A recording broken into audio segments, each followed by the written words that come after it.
और बाकी संप्रदायों में आप साधुओं को देखोगे तो उनके यहाँ पर ऐसी व्यवस्था नहीं है। चलती कितना है पैदल, गाड़ी घोड़ों में चलिए तो कहाँ गली गली में जा पाएंगे। जो पैदल चल रहा वही गली गली में विहार कर सकते हैं। नर्मदा नदी है वो सागर की ओर जा रही, और रास्ते में किसी को मना नहीं करती। उसमें बिल्ली भी पानी पी जाती है, शेर भी पीता है, यदा तदा चींटी भी पी जाती है और मनुष्य भी पी लेते हैं। और तो और उसी नर्मदा के पानी से जनदेव का अभिषेक भी होता है। इतना ही नहीं, दिगंबर मुनि की आहारचर्या भी हो रही और नर्मदा बह रही है।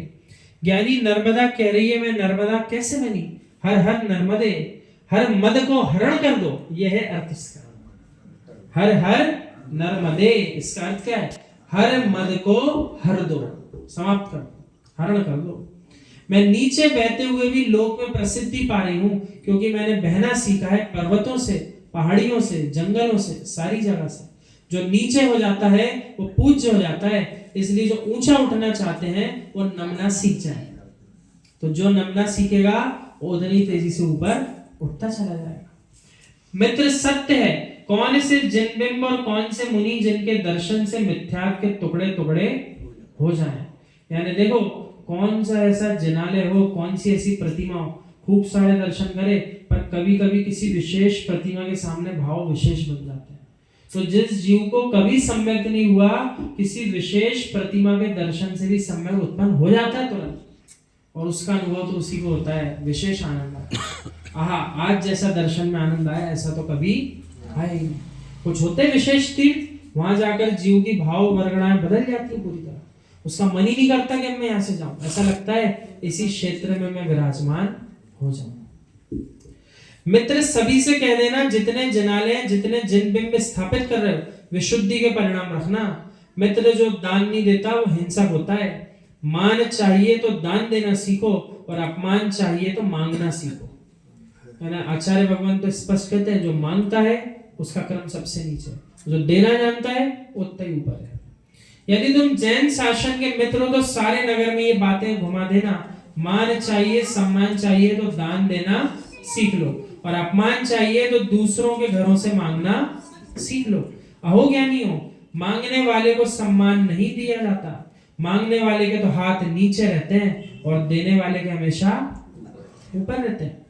हे भगवान, वो दिन कब आए जिस दिन आहार को ना निकलना पड़े। लोग चेहरा देखते हैं, महाराज कितने कितने दिन हो गए, किसी के यहाँ 10, 20, 50 दिन हो गए, और आचार्य भगवान के समय तो हम देखते थे महीने महीने, 2-2 महीने लोग ऐसा बताते हैं चौके लगाए लेकिन आहार नहीं करा पाया अपने चौके, ऐसा भी होता है।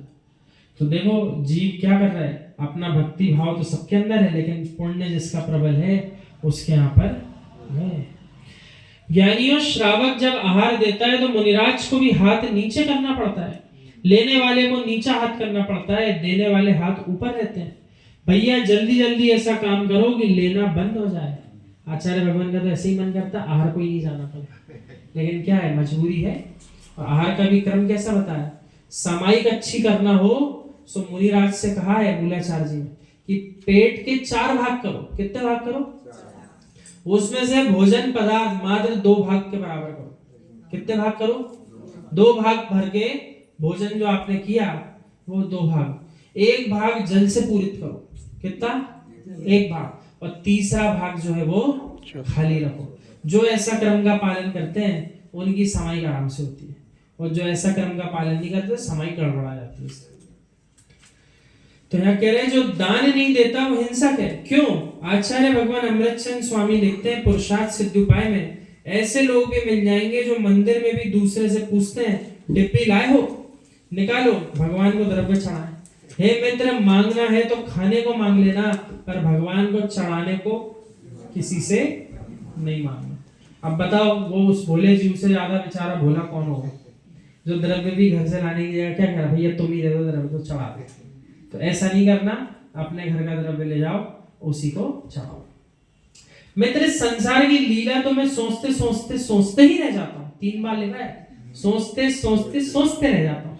पता नहीं आचार्य विराग सागर जी ने कौन से मुहूर्त में दीक्षा दी। जब ये छुल्लक जी थे, 90 की बात चलेगी, सो पथरिया में आचार्य श्री पधारे। आचार्य विद्यासागर, विराग सागर, सुधा सागर, क्षमा सागर, गुप्ती सागर आदि जितने बड़े बड़े सागर सब संगमी थे।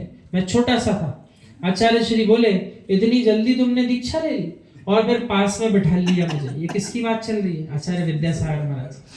इस सब में से किसको बुलाया? सबसे छोटे छुल्लक जी जो दिख रहे थे वो शुद्ध सागर महाराज, तो उनको अपने पास बुला के इतनी जल्दी तुमने दीक्षा ले ली?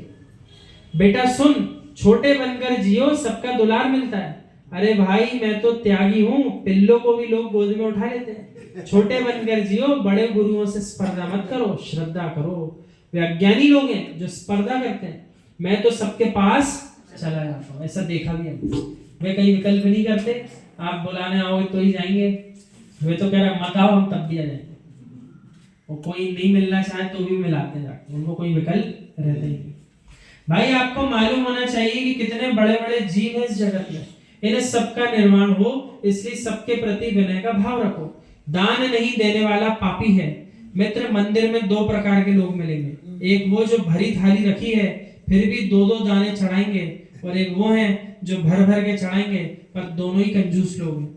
मतलब एक वो चढ़ाता है भर के जिसका स्वयं का द्रव्य नहीं है तो खूब भर भर के चढ़ा, एक थाल खत्म करी और लाओ भैया, क्यों ले आओ? बोला अपना थोड़ी, तो मंदिर गया चढ़ाए जाओ, तो वो भी कंजूस है।